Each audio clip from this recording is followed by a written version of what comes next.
ফেললি? কেন ফেললি বল? আরে থামুন না, উনি কি ইচ্ছা করে ফেলেছে? আর আপনি যেখানেই যান সেখানেই একটা করে ঝামেলা বাঁধাতে থাকেন। এইসব কাজের মেয়েদের একদমই আশকারা দিতে নেই। এখনো দাঁড়িয়ে আছিস কেন? যাই ছাড়কে দেখে নিয়ে আয়, যা। জাহিদ, জাহিদ, কি তোর এত বড় সাহস? তুই বাইরের একটা কাজের বুয়া হয়ে ছাড়ের নাম ধরে ডাকছিস? তোকে তো আজকে আমি কিন্তু আপনাকে চুপ করতে বলেছি। কি আপনি অফিসেও ঠিকঠাক ডিসিপ্লিন মেনটেন করেন না, আর আমি কিন্তু আপনার বস, আমার কথা ঠিকঠাক মানতেই হবে। জি স্যার, ঠিক আছে। আর এই যে আপনি একটু জাহিদ স্যারকে ডেকে দিন তো। আচ্ছা জি, ডাকছি। জাহিদ, জাহিদ, কোথায় তুমি? একটু এদিকে আসো তো। এই সেটা, তোর তো সাহস তো বন্ধ না। তুই কাজের মেয়ে হয়ে জাহিদ স্যারের নাম ধরে ডাকছিস? Sir, sir. আমাকে ডাকতে হবে না, আমি চলে এসেছি। কি হয়েছে লিপি? আচ্ছা, তুমি যে ডিলের কথা বলেছিলে, এরা কি সেই ডিলের জন্য এসেছে? তুমি এদেরকে বাসায় আসতে বলেছিলে? হ্যাঁ বেবি। সামান্য একটা কাজের মেয়ে জাহিদ স্যারের স্ত্রী, আমরা ওনার সাইন নেওয়ার জন্য এখানে এসেছি। জি হ্যাঁ, এই কাজের মেয়েটাই আমার স্ত্রী, আর এই কাজের মেয়ের সিগনেচার নেওয়ার জন্যই আপনাদেরকে এখানে ডেকেছি। জাহিদ, আমার বাবা মারা যাওয়ার পর এই বিজনেসের সকল ডিল আমি একাই করেছি। আমি বিজনেস একাই সামলে এসেছি। তারপর যখন তোমার সাথে আমার বিয়ে হলো, আর তখন সব দায়িত্ব তোমার উপর দিয়ে দিলাম। আর বিজনেসের টুকিটাকি খেয়াল আমিও রাখি, কারণ এখনো তুমি অনেক অনভিজ্ঞ। তুমি এমন মুখোশধারী মানুষদের চেনো না, এখনো শেখোনি।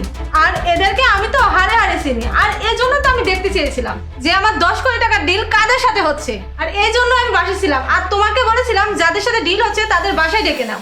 আপনারা তার পোশাক আশাক দেখে ভেবেছেন সে কাজের মেয়ে, কিন্তু আপনারা জানেন না সে এই বাড়ির মালিক, আর সে আমার স্ত্রী। আমরা আমাদের বাসার কোনো কাজের মানুষের সাথেও কাজের মানুষের মতো আচরণ করি না। ওদেরকেও আমরা আমাদের পরিবারের মানুষ বলে মনে করি। আর এদিকে আপনারা দেখুন না, আপনারা কয় টাকারই বা মালিক, একটু দামি পোশাক আশাক পরে নিজেদেরকে কোটিপতি ভাবছেন, তাই না? একটা কথা মনে রাখবেন, পোশাক দেখে কখনো কোনো মানুষকে বিচার করা যায় না।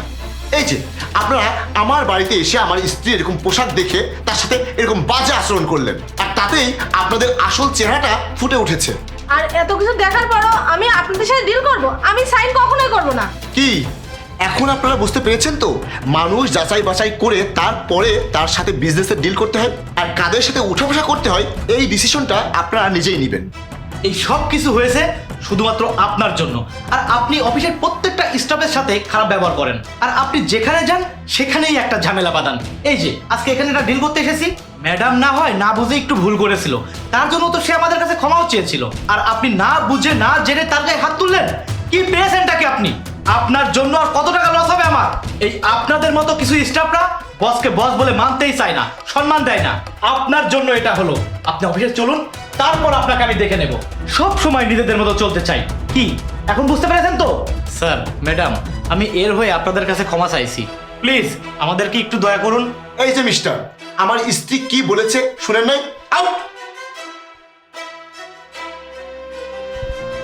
জাহিদ, আজকে দেখলে তো, যে কোনো মানুষকে হুট করে বিশ্বাস করবে না, কারণ কোটি কোটি টাকা বিজনেস করতে গেলে আগে মানুষকে যাচাই করে নিতে হয়। আমার বাবা মারা যাওয়ার পর আমি যখন প্রথম বিজনেসটা হাতে নিই, তখন আমার অনেক কষ্ট হয়েছিল। আমিও একজনকে বিশ্বাস করে ঠকেছিলাম। ঠকতে ঠকতে আজ আমি এখানে। আমার বিশ্বাস তুমিও পারবে আমাদের বিজনেসটা অনেক দূরে নিতে। ইনশাল্লাহ, তুমি শুধু পাশে থেকো।